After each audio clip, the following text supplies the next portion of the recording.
What is going on, TFR? It is the Infinite Fringe, live right here on Truth Frequency Radio, on iHeartRadio, on hackerhameen.podbeam.com, and the infinitefringe.podbeam.com. Greetings to all of you. Thank you for tuning in this Sunday. Listen, just a warning, I am tired as hell.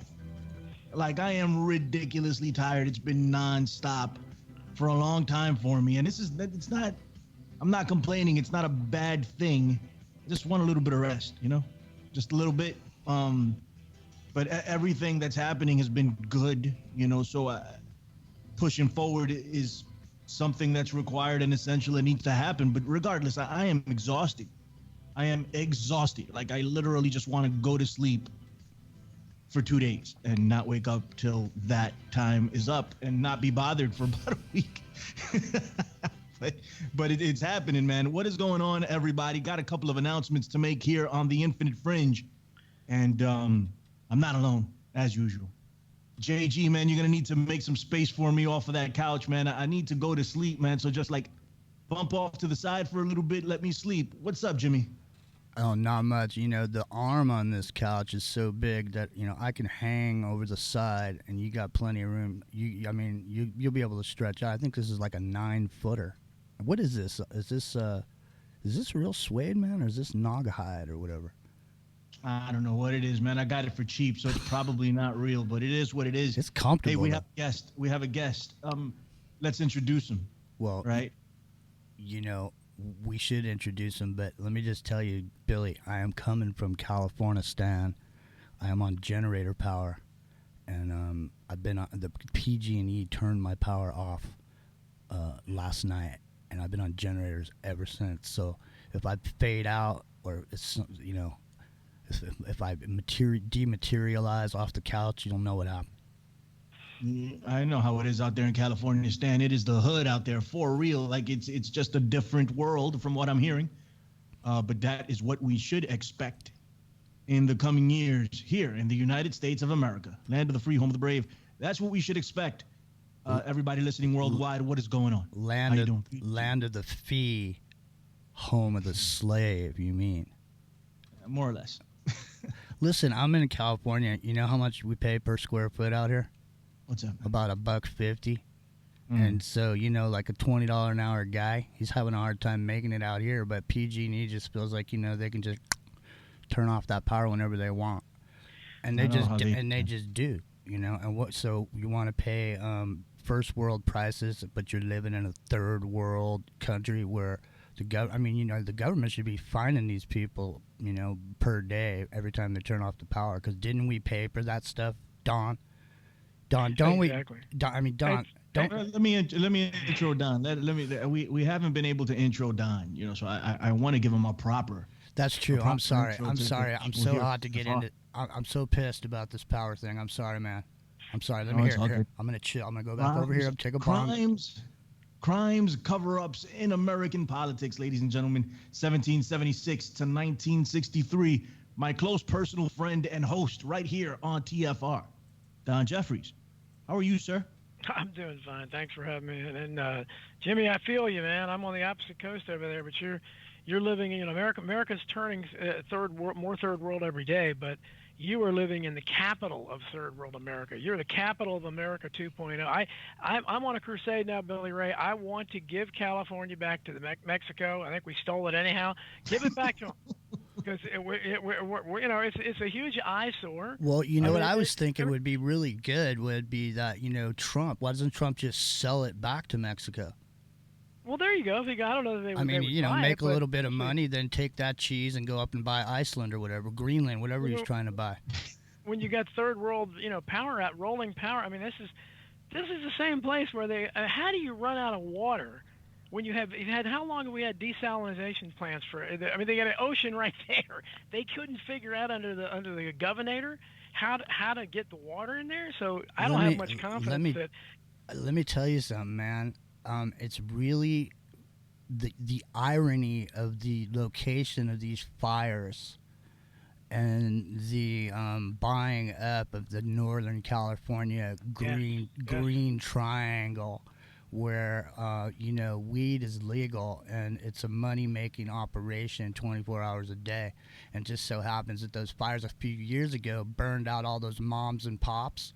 They had every single cent invested in those crops because they knew it was going to be legal and they were going to make a big bunch of money after all those years that they couldn't make anything.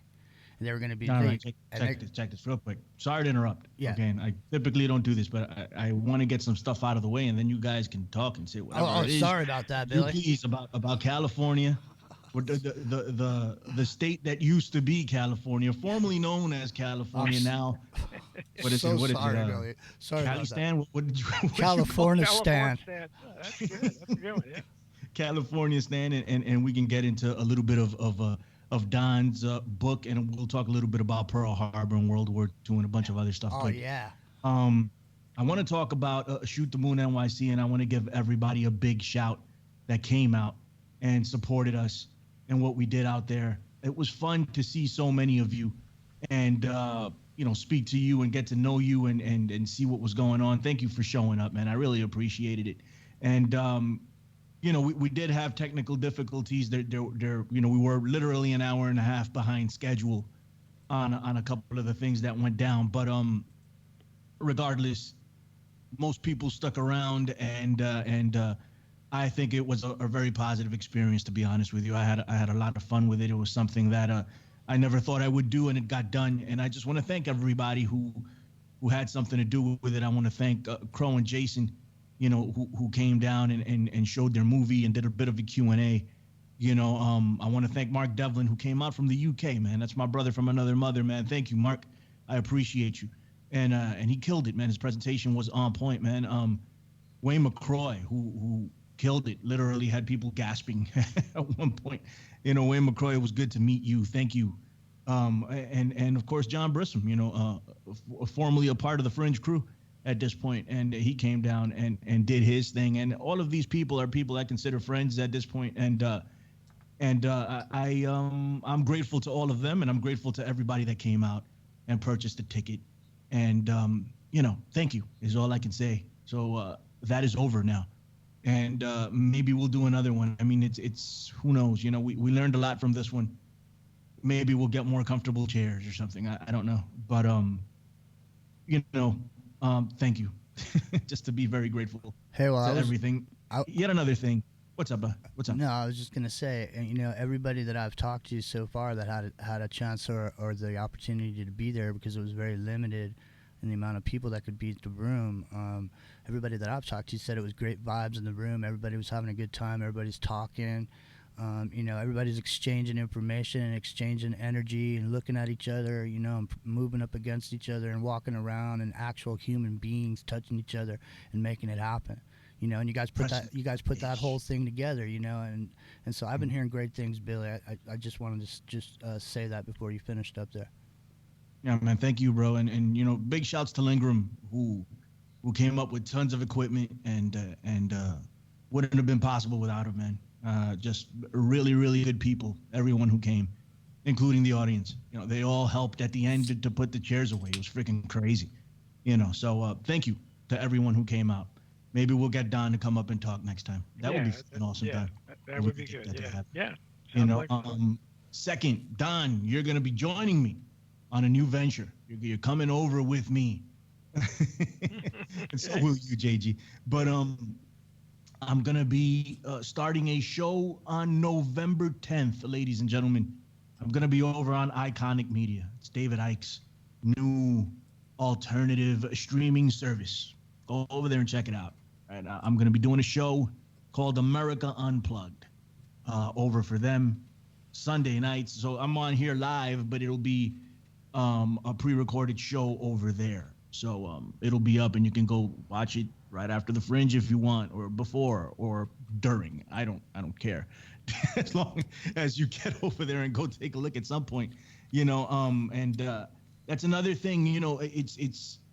I got school and I got work and I got life and my wife and my kids and my family and I have the Fringe, and now I have that show, the America Unplugged coming in, and I do wrestling shows too, and it's just a lot. You know, it's and I don't want to sound like I'm complaining. This is all things that I wanted and I took on and I will continue to take on happily. You know, but I'm just a little tired. I need to get some rest. But regardless, go over to check it out. Iconic. Don Jeffries is going to be there with me. Are you looking forward to this, Don? We're going to tear it down in the UK, ladies and gentlemen. Me and Don Jeffries, Jimmy G's coming along from time to time. We are going to let people know about the left-right paradigm. You know, I get so much crap about Donald Trump, but I'll continue to go down that route and let you know that Trump is not our guy. And I also get crap about trying to set a boundary between the artificial and the natural. They're like, well, oh my God, you're doing a podcast. What do you mean? You want to step away from the artificial? I'm like, come on, we got to find a balance, people. Get it together. We got to find a balance, okay? Just because you're listening to a podcast doesn't mean that you should be giving away your vitals to be tracked 24/7. Okay, like let's have some perspective here. So when I talk about America Unplugged, is us trying to step back from this road. We picked the wrong road to go down, and we've lost balance. Pretty much is what I'm talking about. The balance has tipped on one side, completely and totally, and I want to get it to an actual balance rather than complete unbalance. That's what I'm talking about here. But anyway, we're gonna get into all of that. Don, you had something to say. Come on. Yeah, I'm excited about it, Billy. Right, I'll ride in behind you. You know, I'll be right there on your coattails when you take that network by storm. Yeah, we need to hang together. I also want to say a little something about I'm involved with the Stop Bit Burning campaign that Dustin Nemo started, and it's got Todd McMurtry involved as a lawyer, who is the lawyer for Nicholas Sandmann. It's got Sean of SGT Report, Crow 77 that you mentioned. A lot of these people, Gary Franchi, a lot of these names that are big names on YouTube, have millions and millions of subscribers, are involved in it. Not sure exactly where it's going yet, and I keep trying to see if I can reach out to people on the left that I know, because I don't want it marginalized as a right-wing thing or a pro-Trump thing, which it could easily be. So hopefully we can get people on the left that are concerned about censorship too. But you're right, because we need to. This internet thing has been the best thing for awakening people for a long time. But with the increasing censorship, where we do need to seek alternatives, and plus, as you say, it's good actually to talk to people in the flesh, and so we don't get to the point where we're like the zombies walking around and literally not looking both ways when they cross the road because they're so absorbed in their phone. And then you're right. You're absolutely right. And that's what we need to do more of. And that's the one thing. If I'm going to take anything from this event that we did, is I got to meet people. You know, we're sitting down and we're talking to ourselves, and this is part of the artificial thing that I'm talking about. And while it's great, right, that I get to talk to Don Jeffries over the internet, that I get to talk to everybody on TFR, and everybody listening to the podcast, and I get to meet people like Crow and Jason Lindgren and talk to them over the internet. It's never the same until you actually meet them, and I'm like, wow, that's a real person, and you see their eyes and you shake their hands, and you're like, wow, and then you get a true sense of what the person is really about and how they look and what energies they give off and the whole deal. And that is lost. And we're willingly giving it up. And this is what I'm talking about. But anyway, let me play this promo. It's up on David Icke's YouTube channel. I'm going to play this promo. This is America Unplugged. All right. Greetings and salutations from the Bronx, New York City. My name is Billy Ray Valentine, and I host a show called The Infinite Fringe over on Truth Frequency Radio and on Apple Podcast. But now I'll be doing a show right here for you on Iconic called America Unplugged, because I feel we all need to step away from this highly technological world that's being built around us, creating a prison of sorts. We're going to try to provide solutions to toe that line between the natural and the artificial. We're also going to get into the left-right paradigm, because you and I both know that that's a bunch of nonsense. Is Trump our guy? I highly doubt it. Highly. Make sure you tune in every Sunday right here on Iconic for America Unplugged. As a matter of fact, I feel like I want to unplug right now. You want to unplug with me? I think you do. Let's do it together, you and I. Let's unplug. On the count of 3. 1, 2.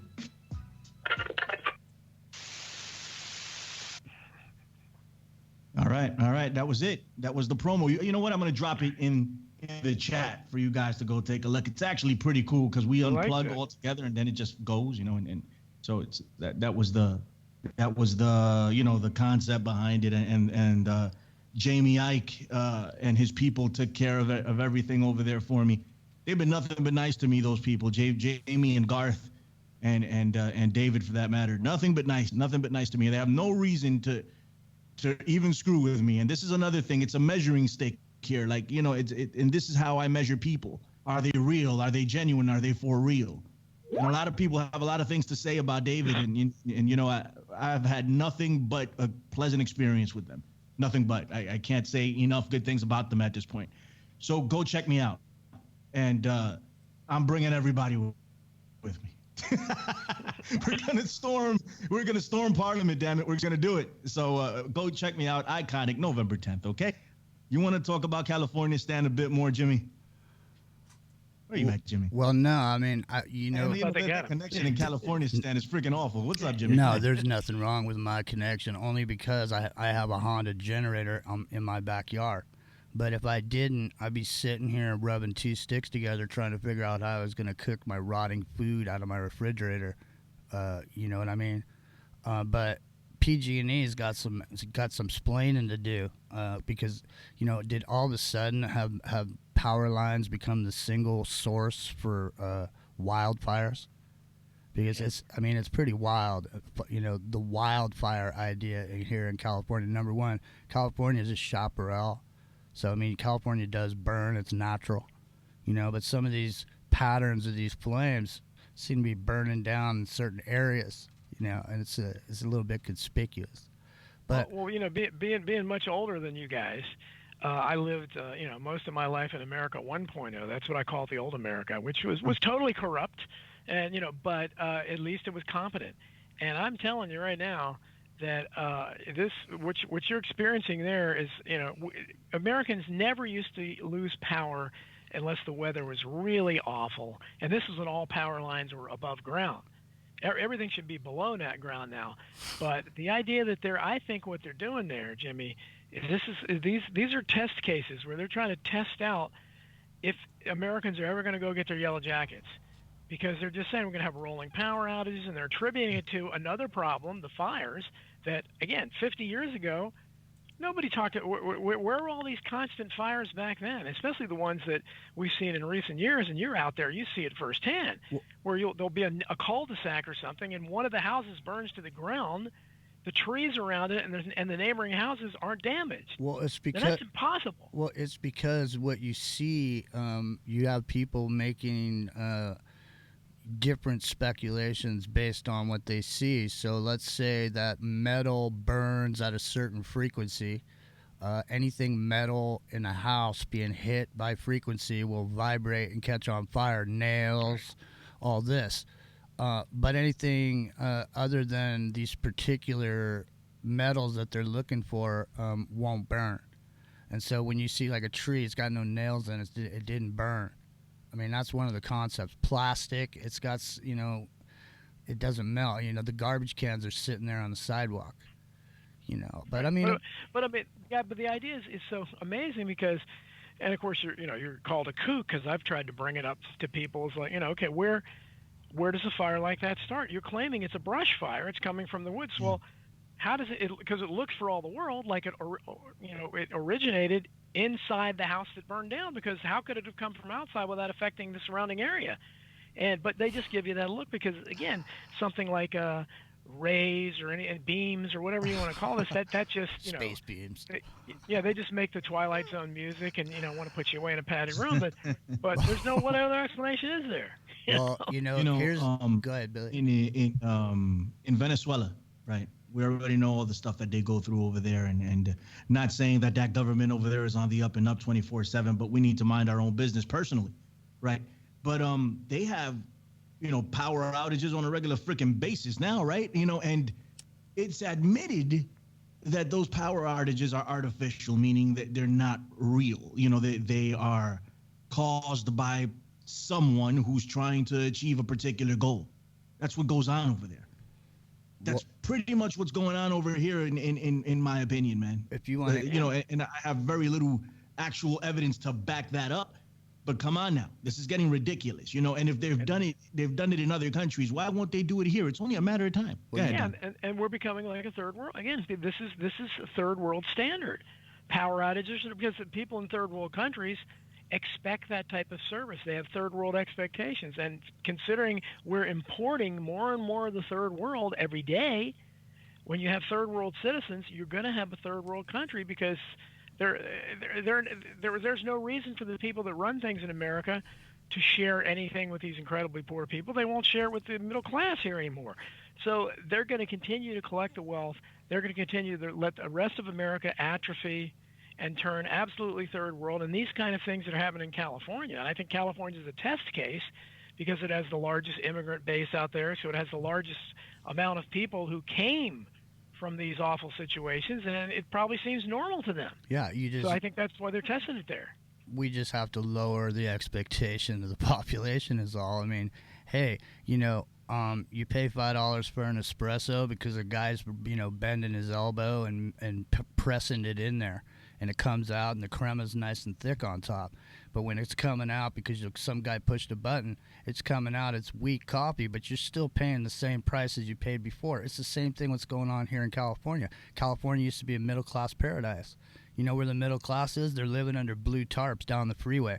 They still got cars, they got jobs, but they just can't afford to rent houses. Not only that, you got people being pushed out of their homes because all these yuppies boned into San Francisco start throwing down a bunch of money there in the bad part of town, and drove out all the low income people that used to have houses. They drove those people out, so you're either in the street or you left.